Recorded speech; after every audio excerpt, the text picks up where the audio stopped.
Now, it is a pleasure for us to welcome back to our show one of my favorite comedians and certainly a very fine gentleman, Mr. Joe E. Brown.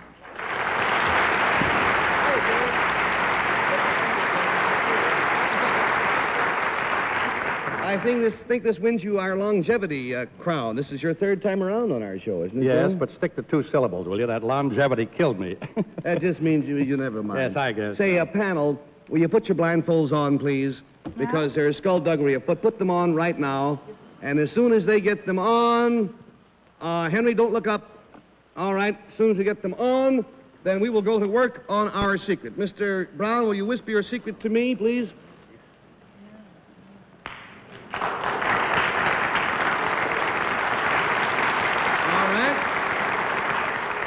This secret concerns something that Mr. Brown is doing, and we will start with, let's start with Faye. Something Mr. Brown is doing. I hear a curious sound. Mr. Brown, Joe? I beg your pardon? I couldn't hear what you were saying. Does the sound I hear have anything to do with your secret? Oh, yes. Yes, quite definitely. I see.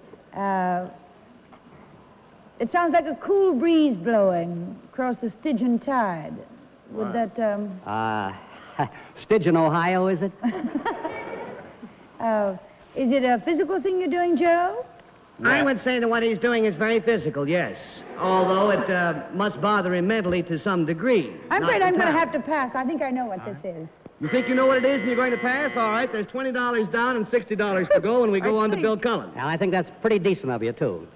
Thank you, darling. Joe, are you doing this now? Right No. Yeah? No?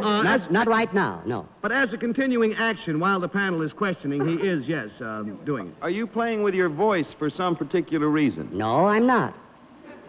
Well, someone's sure playing with it for you. What's that, Bill?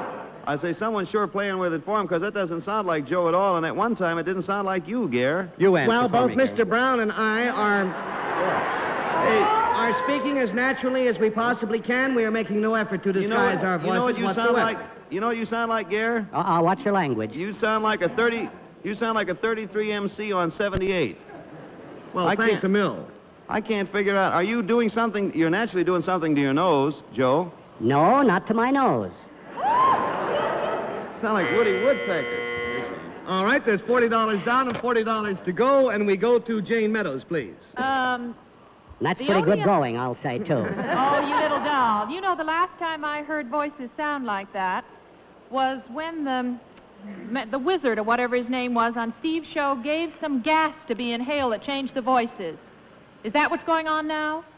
Well, I would say it has a very definite connection, but you must name the gas and... Oh, what is the name of that? Oxygen. Helium. Helium. helium. Helium is absolutely right, yes. And I want to tell you, this is a doggone sensation. Yes, it really is.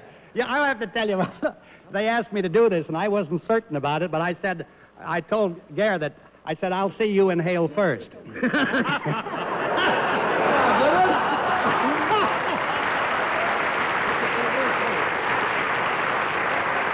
Yes, Faye. I passed is once somebody did this to me, and I didn't believe it was true, but it happened to me, so I knew it. I'll tell you the scientific explanation of this. Our vocal cords are used to working... Wait a minute, I'll get out there and help you. Oh, boy, fun. I'm going to help thing over close. I can't wait. Now you know who I am. Put it over your side. Now, take a couple of good deep breaths. Now, wait a minute, Bill. Yeah? Bill, get your lungs full and then read Take this. all you want. Won't hurt. No, breathe in, not out. Don't give it back. Keep it. There you are. Read Friends, Romans, countrymen.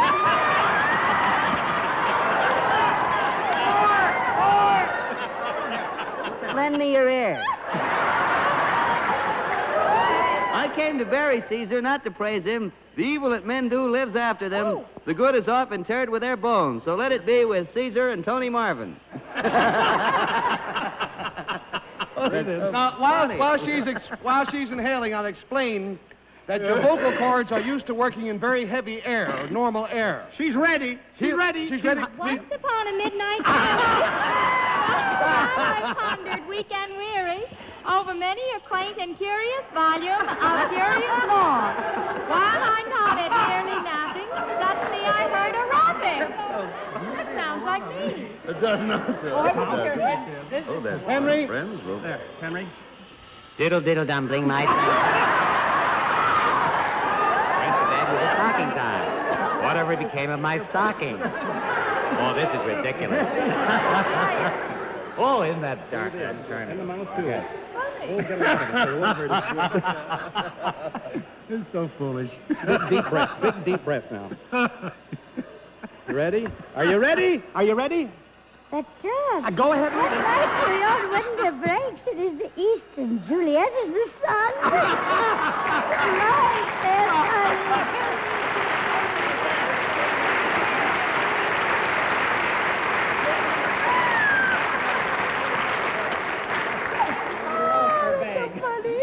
Let's get out center here.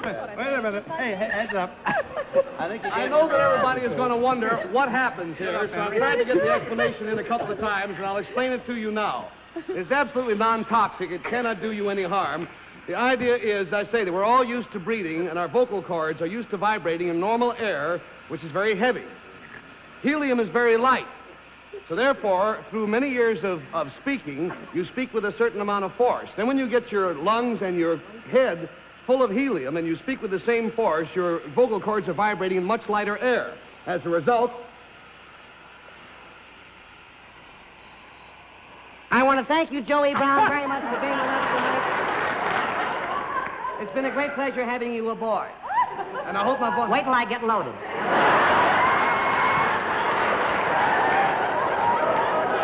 Oh, boy, I'll tell you.